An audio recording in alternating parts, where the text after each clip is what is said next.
ಕಟ್ಟಿದ್ರಲ್ಲ ಇದನ್ನ ಗಂಡು ಮಕ್ಳಿಗೆ ಆಯುಷ್ಯ ಕಡಿಮೆ ಮಾಡುತ್ತಿದ್ದು ನೇರವಾಗಿ ಅದಕ್ಕೆ ಹೇಳಿದ್ರೆ ಹೇಳಿದ್ರೆ ಯಾಕಂದ್ರೆ ಸುಮ್ಮನೆ ನಿಮ್ಗೆ ಏನೋ ಒಂಥರ ಖುಷಿ ಹೇಳೋದಲ್ಲ ಇದು ಅಲ್ವಾ? ಏನ್ ಮಾಡ್ತಾರೆ ಯಜಮಾನ್ರು? ಏನಾಗಿತ್ತು? ಆಕ್ಸಿಡೆಂಟ್ ಆಗಿತ್ತು, ಚೆನ್ನಾಗಿದ್ರು. ಅರ್ಥ ಆಯ್ತಾ? ನಾನು ಮಾತಾಡ್ತಾ ಅದು ಒಂದು ನೋಡಿ, ಈ ಮನೆ ಯಜಮಾನನಿಗೆ ಕಾರಣ ಹೇಳೋದು ನಾನು ಯಾಕಾಗತ್ತೆ ಏನಾಗುತ್ತೆ ಅನ್ನೋದಕ್ಕೆ ಒಂದು ಕಾರಣ ಬೇಕಲ್ವಾ? ಗೊತ್ತು. ಸೊ ಹಾಗಾಗಿ ಏನ್ ಮಾಡ್ತಿದ್ರಿ ಹೇಳ್ರಿ ಯಜಮಾನ್? ಅವರು ಸುಮ್ಮನೆ ಇದು ಅಂಗಡಿ ಇತ್ತು, ಸರಿ, ಅದು ಒಂದು ಪ್ಲಸ್ ಓಡಾಡುವಂತ ಜಾಗ ಮುಂಬಾಗಿಲು ಪಶ್ಚಿಮ ನೈಋತ್ಯವನ್ನು ಅರ್ಥ ಆಯ್ತು ಹೇಳೋದು. ಸೊ ಹಾಗಾಗಿ ಹೆಣ್ಣು ಮಕ್ಕಳಿಗೆ ಯಾವ ನೆಮ್ಮದಿಯನ್ನು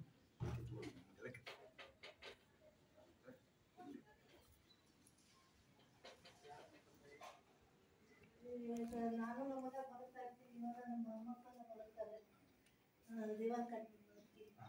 ತಪ್ಪೇನಿಲ್ಲ. ವ್ಯವಹಾರ ಏನಾದ್ರು ಮಾಡಬೇಕಂದ್ರೆ ಮುಂದಿಂದ ಆ ಕಡೆ ಇಲ್ಲಿ ಮಾಡ್ಬೇಡಿ, ಇದು ಮಾಡ್ಕೊಂಡ್ಬಿಡಿ. ಅದು ಶಿಫ್ಟ್ ಮಾಡ್ಕೋಬಹುದು. ಇದು ಶಿಫ್ಟ್ ಮಾಡ್ಕೊಳ್ಳಿ. ಬೇಕಾದ್ರೆ ಶಿಫ್ಟ್ ಮಾಡಕ್ ಆಗಿಲ್ಲ ಅಂತಂದ್ರೆ ಇಲ್ಲೇನಾದ್ರು ಒಡವೆ ಇಡಬೇಡಿ. ಒಡವೆ ಅಕಸ್ಮಾತ್ ನೀವು ಹಣಕಾಸಿನ ಇಷ್ಟಿರ್ಲಿ ಅದು ಆ ಕಡೆ ಇಟ್ಕೊಳ್ಳಿ, ಬಟ್ಟೆಲ್ಲ ಈ ಕಡೆ ಇಟ್ಕೊಳ್ಳಿ. ಇಲ್ಲ ಶಿಫ್ಟ್ ಮಾಡಿದ್ರೆ ಮಾಡ್ಕೊಳ್ಳಿ, ತಪ್ಪೇ ಶಿಫ್ಟ್ ಮಾಡಿ. ಅಮ್ಮ ಇದೇನಿದು? ಟಾಯ್ಲೆಟ್.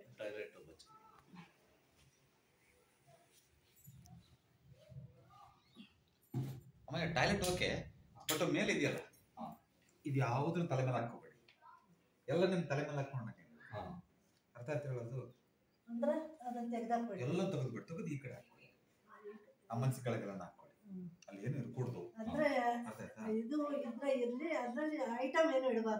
ಅನಿವಾರ್ಯವಾಗಿ ಕಟ್ ಮಾಡಕ್ ಆಗಲ್ಲ ನೋಡಿ. ಎಮರ್ಜೆನ್ಸಿ ಟ್ರಿಪ್ ಕೊಟ್ಟಂಗ ನಾನು ನಿಮ್ಗೆ ಎಮರ್ಜೆನ್ಸಿ ಅದೆಲ್ಲ ಇರ್ಲಿ, ತೊಂದ್ರೆ ಏನಲ್ಲ.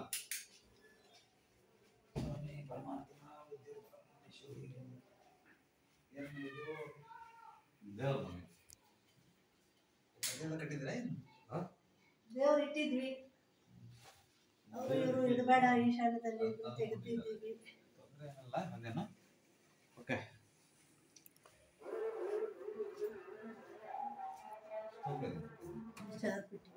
ನೋಡಿ ಯಾವಮ್ಮ ಯಮ್ಮ ಒಂದಿಲ್ಲ ಆರ್ಪೆ ದೇವರುಗಳು ಬಂಗಾರ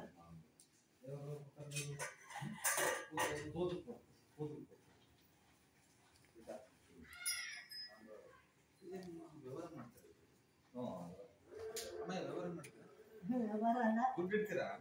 ವ್ಯವಹಾರ ಅಂದ್ರೆ ದುಡ್ಡು ಇಡ್ತೀರಾ ಅಲ್ವಾ? ಯಾರು ನೀವು ಇಟ್ಟಿರೋದಿಲ್ಲ, ಏನ್ ಇಟ್ಟಿರೋದಿಲ್ಲ. ಫೈನಾನ್ಷಿಯಲ್ ಸಮಸ್ಯೆ ಇಡಬೇಕು ನೀವು. ಅಲ್ಲೇ ಒಂದು ಬೀರು ಇಟ್ಕೊಂಡು ನೀವು ಮಕ್ಕಳಿಗೆ ಶಿಫ್ಟ್ ಮಾಡಿ, ನೀವು ಅಲ್ಲಿಗೆ ಹೋಗಿ ಅವ್ರು ಅಲ್ಲೇ ಇರೋದು, ಅಲ್ಲೇ ನೀವು ವ್ಯವಹಾರ ಮಾಡೋದಕ್ಕೆ ಮಾಡ್ಬೇಕು. ಸರಿನಾ? ಆಮೇಲೆ ಒಂದು ಕೆಲಸ ಮಾಡಿ, ನಿಮ್ ಗಂಡ ಸಕ್ಸಸ್ ಆಗ್ಬೇಕು ಅಂದ್ರೆ ನಾನು ಹೇಳೋದು ಇದನ್ನೆಲ್ಲ ಮಾಡಕ್ಕಾಗಲ್ಲ ನೋಡಿ. ಇಲ್ಲಿ ಮೇನ್ ಡೋರ್ ತಗೊಂಡ್ರೆ ಟಾಯ್ಲೆಟ್ ಶಿಫ್ಟ್ ಮಾಡಿ ಮೇನ್ ಡೋರ್ ಇಲ್ಲಿ ಮಾಡ್ಕೋಬೇಕು. ಮಾಡಕ್ಕಾಗತ್ತಾ? ಮಾಡಬಹುದು. ಮೇನ್ ಡೋರ್ ಇಲ್ಲಿ ಮಾಡ್ಕೊಂಡು ಈ ವಾಲ್ ಇದೆಯಲ್ಲ, ಈ ವಾಲ್ನಿಂದ 2 ಇಂಚು ಬಿಟ್ಬಿಟ್ಟು ಆ ವಾಲ್ಗೆ ಶಿಫ್ಟ್ ಮಾಡೋದಷ್ಟೇ.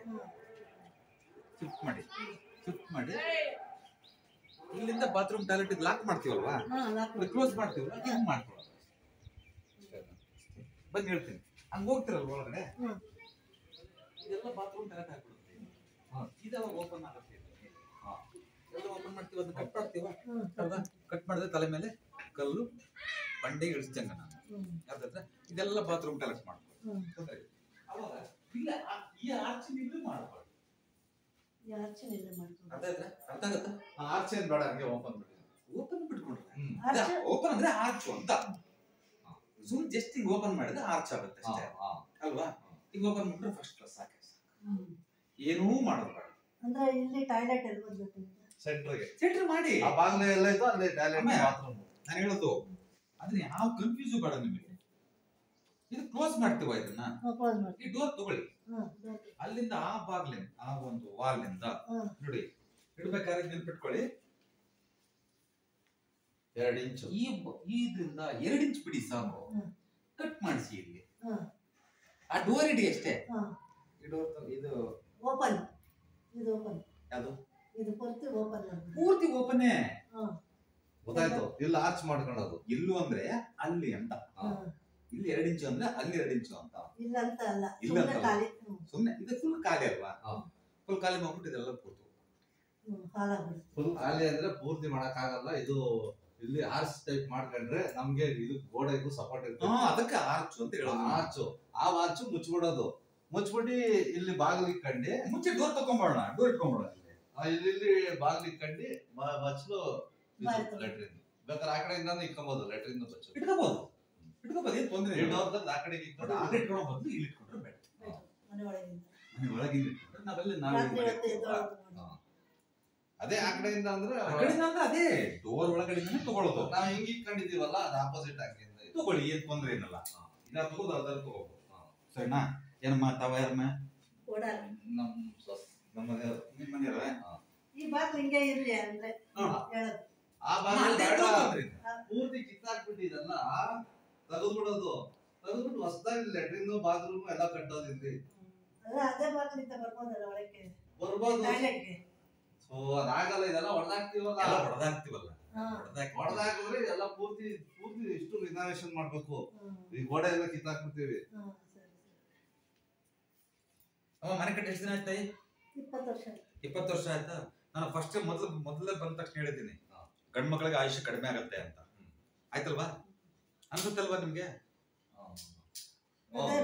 ನಮ್ಮನೆಯವ್ರೊಬ್ರು ಗಂಡ್ ಮಕ್ಳಿಗೆ ಆಯುಷ್ಯ ಕಡಿಮೆ ಅಂತ ಹೇಳೋದು. ಸೊ ಹಾಗಾದ್ರೆ ತೊಂದರೆ ಆಗಿದೆ ಆಲ್ರೆಡಿ. ಇನ್ನು ನೆಕ್ಸ್ಟ್ ತೊಂದರೆ ಆಗ್ಬಾರ್ದು ಅಂದ್ರೆ ನೀವು ಸ್ವಲ್ಪ ಎಷ್ಟು ಗೊತ್ತು, 10 ಖರ್ಚಾದಾಗ್ಲಿ ಮಾಡಿಸ್ತೀವಿ. ಜಾಸ್ತಿ ಏನು ಖರ್ಚಾಗಲ್ಲ ಡೋರ್. ಅದೇ ಡೋರ್ ತೆಗೆದು ಆ ಕಡೆಗೆ ಇಟ್ಕೊಂಡು ಲೆಟ್ರಿನ್ ಮಾಡ್ಕೊಂಡು ಅದನ್ನ ಮಾಡ್ಕೊಂಡ್ರೆ ಸಾಕು. ಏನ್ ತಿಳ್ಕೊಂಡಿದ್ರೆ ಆ ದೇವ್ರ ಮನೆ ಅಲ್ಲೇ ಇರ್ಲಿ, ಅದು ಅದೇ ಕೆಡ್ಸ್ಕೋಬೇಡಿ. ದೇವ್ರ ಮನೆ ಏನ್ ತೆಗೆಯೋದು ಬೇಡ, ಏನು ಬೇಡ. ನಿಮ್ಗೆ ಇನ್ನೊಂದು ದುಡ್ಡು ಬರುವಂತ ಸ್ಥಾನ ಸ್ವಲ್ಪ ವ್ಯತ್ಯಾಸ ಆಗಿರೋದ್ರಿಂದ ಗಂಡು ಮಕ್ಕಳ ದೊಡ್ಡ ವ್ಯತ್ಯಾಸ ಆಗುತ್ತೆ. ಸರಿ, ದುಡ್ಡು ಕಳಿತೀರಿ ನೀವು. ಕಳೆದಿದ್ದೀವಿ, ಸಾಕಷ್ಟು ಕಳೆದ್ಬಿಟ್ಟಿದ್ದೀವಿ. ನೀವ್ ಹೆಂಗ್ ಕಳೆದ್ರೆ ನಿಮಗೆ ಗೊತ್ತಾಗಿಲ್ಲ. ಅದು ಕಳೆದಿದ್ದೀವಿ ಅಂದ್ರೆ ಕೊಟ್ಟು ಅವ್ರಿಗೆ ಇವ್ರಿಗೆ ಅಷ್ಟು ಇಷ್ಟು ಕಳೆದಿಲ್ಲ ಬಿಡಿ. ಅದು ಹೆಂಗ್ ಹೋಗಿದೆ ಅಂತ ನಿಮಗೆ ಗೊತ್ತಾಗಿಲ್ಲ. ಅಲ್ಲಮ್ಮ,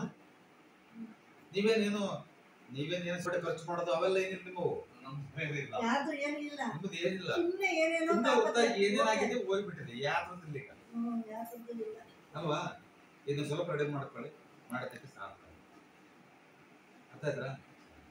ಇಲ್ಲ ಅಂತಂದ್ರೆ ಒಬ್ರಿಗೊಬ್ರಿಗೂ ತಾಳೆ ಇರಲ್ಲ. ಹಂಗೆ ಆಗಿದೆ. ಒಬ್ರಿಗೊಬ್ರು ನೋಡಿದ್ರೆ ಒಬ್ರಿಗೊಬ್ರಿಗೆ ಆಗಲ್ಲ ಅಷ್ಟೇ. ಸುಮ್ಮನೆ ಆಗ್ಬಿಡುತ್ತೆ.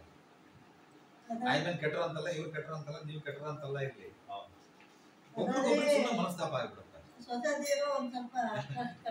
ನಾನು ಹೇಳೋದು ಚಿಕ್ಕ ಪುಟ್ಟಕ್ಕೂ ಮನಸ್ತಾಪ ಬಿಡುತ್ತೆ. ಅರ್ಥ ಮಾಡ್ಕೊಳ್ಳಿ. ಅದು ಅವ್ರ ತಪ್ಪಲ್ಲ, ನಿಮ್ಮ ತಪ್ಪು ಅಲ್ಲ. ಅರ್ಥ ಆಯ್ತಾ ಮೇಡಮ್ರೆ? ನೀವು ಟೀಚರ್ ಅಲ್ವಾ? ರಿಟೈರ್ಡ್ ಅಲ್ವಾ?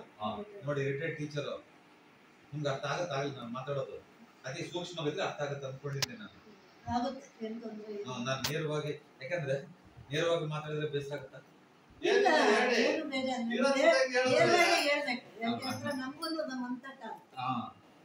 ಸ್ವಲ್ಪ ಮಾಡ್ಕೊಳ್ದಿದ್ರೆ ಆಯುಷ್ಯ ತುಂಬಾ ವ್ಯತ್ಯಾಸ ಆಗುತ್ತೆ. ಗಂಡ್ಮಕ್ಳು ಕೂಡ ನಡೆಯಲ್ಲ ಅಂತ ಅದಕ್ಕೆ ಹೇಳ್ತಾರೆ. ಫಸ್ಟ್ ಮಾಡ್ಕೊಳ್ಳಿ, ಸರಿನಾ? ಇನ್ನು ಮಾಡ್ಕೊಂಡು ಸ್ವಲ್ಪ ಅದು ನೋಡೋಣ ಅಂತ ಹೊರಗಡೆ ಅದೇನ್ ಮಾಡಬಹುದು ಅಂತ ಹೇಳ್ತೀನಿ. Landing very important. ಅದಾದ್ರೆ ಹೇಳೋದು ದಕ್ಷಿಣ ನೈಋತ್ಯ ಅದೇನ್ ಮಾಡತ್ತಂದ್ರೆ ಬರೀ ಹಣಕಾಸು ಹಾಳು ಮಾಡೋದಲ್ದೆ, ಹೆಣ್ಣು ಮಕ್ಕಳ ನೆಮ್ಮದಿಯಾಗಿ ಕತ್ತರಿ ಆಗುತ್ತೆ. ತಗೊಂಡೋಗಿ ಹಾಸ್ಪಿಟಲ್ ಸೇರಿಸ್ಬಿಡುತ್ತೆ. ಮತ್ತೆ ಎಂತ ಹಾಸ್ಪಿಟಲ್ ಸೇರಿಸುತ್ತೆ ಅಂದ್ರದ್ದು ಗೊತ್ತಾಗದೇ ಇಲ್ಲ ಅವ್ರಿಗೆ ಏನ್ ಕಾಯಿಲೆ ಅಂತ. ಹಾಸ್ಪಿಟ್ಲ್ಗೆ ಹೋದ್ರೂ ಗೊತ್ತಾಗಲ್ಲ. ಅದಾದಮ್ಮೆ ಹತ್ತುಮನೆಮ್ಮ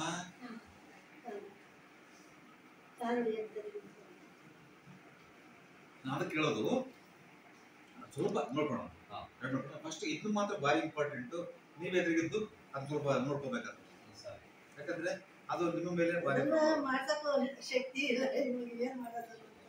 ಆಲೋಚನೆ ಆಗ್ಬಿಟ್ಟು ಈಗ ದುಡ್ಡು ಹೋಗುತ್ತೆ ಕಳ್ದಾಕಂತೆ ಅಂತ ಹೇಳ್ಬಿಟ್ಟಿದ್ದೀನಿ ಆಗಲೇ. ಅಲ್ಲಿಗೆ ಮೇಂಟೈನ್ ಆಗಕ್ಕೆ ಅವಕಾಶ ಇಲ್ಲ. ಸಾಲ ಆಗ್ಬಿಟ್ಟು ಎಲ್ಲ ಸಾಲಕ್ಕೆ ಅದನ್ನ ಮಾಡ್ಕೊಳ್ಳಿ. ನಾನು ಹೇಳ್ದಂಗೆ ಅದನ್ನ ಮಾಡ್ಕೊಳ್ಳಿ. ಇಷ್ಟೋ ನಿಮಗೆ ಮಾಡಿದ್ದು ಸ್ವಲ್ಪ ಸಕ್ಸಸ್ ಆಗುತ್ತೆ. ಇಲ್ಲ ಇನ್ನೂ ಕಳೆದು ಬಿಡ್ತೀವಿ ನೋಡ್ರಿ. ಇರೋದನ್ನು ಕಳ್ಕೊಂಡ್ಬಿಡ್ತೀವಿ. ನಾವ್ ಇದು ಕೊಟ್ಬಿಡೋಣ ಅನ್ನೋ ಒಂದು ಲೆವೆಲಿಗೆ ಬಂದ್ಬಿಡ್ತೀವಿ ನೀವು. ಅರ್ಥ ಆದ್ರೆ ಹೇಳೋದು ಆ ಮಂಡಿಗೆ ಬಂದ್ಬಿಡುತ್ತೆ ಲಾಸ್ಟ್ಗೆ. ಅರ್ಥ ಆಯ್ತಾ? ಏನು ಆಗಲ್ಲ, ತಲೆ ಕೆಡಿಸ್ಕೊಬೇಡಿ. ಧೈರ್ಯವಾಗಿ ಎದುರ್ಬೇಡ್ರಿ. ಇದನ್ನ ಸ್ವಲ್ಪ ಮಾಡ್ಕೊಳ್ಳಿ. ಆ ಕಡೆ ಒಂದು ಸ್ವಲ್ಪ ಹೇಳ್ತೀನಿ. Okay, thank you.